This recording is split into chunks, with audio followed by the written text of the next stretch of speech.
interesting question. See, from a technology standpoint, we are concentrating on CRM, we are concentrating on analytics, we are concentrating on mobility solutions. So all three are very important focus to us, such that we are able to bring effective healthcare. And obviously, keeping in mind, we are definitely very strong in terms of taking our digital footprint forward. So using more digital technologies from inside the hospital perspective, either mobility-based or tablet-based initiatives for our doctors and nurses, our hospital support staff. And for the consumer, in terms of whatever we can provide both on the health and the health form. So it's a gamut of technologies that we are implementing, but with an eye on driving efficiency and effectiveness. So what is Apollo Prism? What's its unique feature? Apollo Prism is our PHR. As we like to call it, it is the patient's personal digital health diary. It's on the cloud, and a patient can get all their health information that they transact with Apollo in it. The patient can also use it to maintain their own health records that they may get outside our health system. And as I said, it's the digital health diary, so it's a tool, it's a technique, it's a platform by which you can start using it to manage your health, get your alerts and reminders, manage your wellness, get information on healthcare related. So it's a comprehensive patient engagement platform that can manage chronic diseases for them from a patient perspective, and it also gives the health system a view into it, so we know what's going on with the patient and we are not directly in our care. We are able to manage the patient better, so perfect patient engagement. So how do you aware people about that technology? So what we do is the Apollo Prism account is given free to every patient who visits the Apollo system, and when they do that, we educate them. We send them communication. When they are back to us, they send us a call-in number where if they have any questions, they can call and ask about their Prism accounts. So all ways by which we can make it efficient for them. So where do you see Apollo 5 years from now by way of fighting?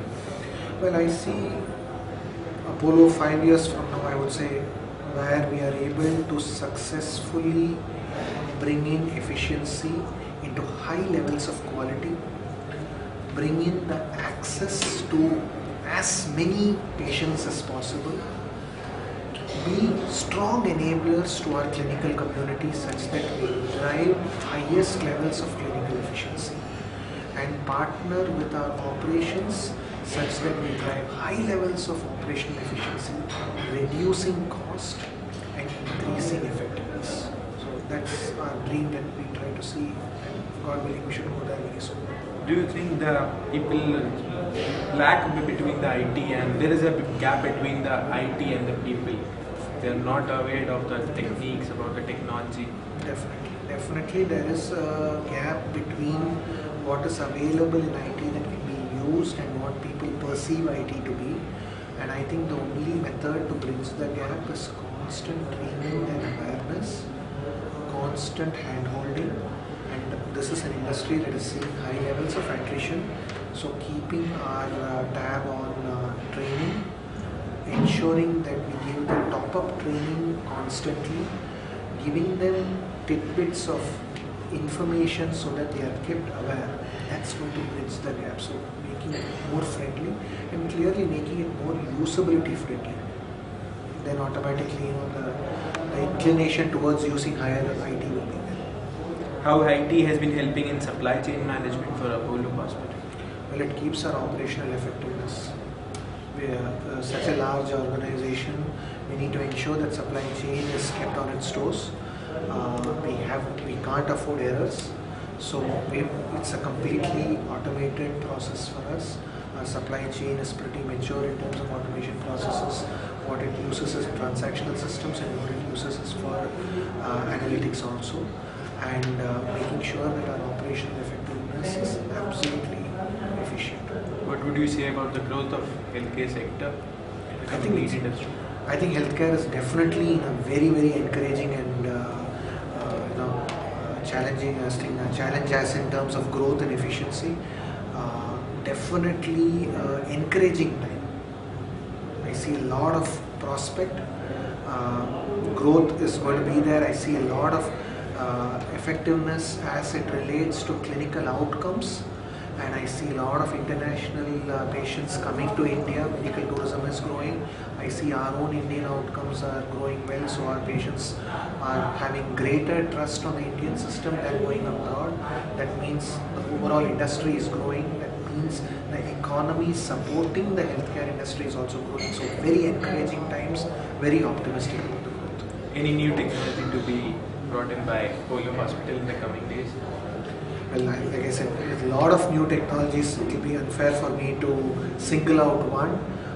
Very soon, and you would have seen announced in our financial release also that we are bringing in proton therapy into the country. That will be a very, very efficient way to treat cancer and oncology. It's coming up probably in the coming years.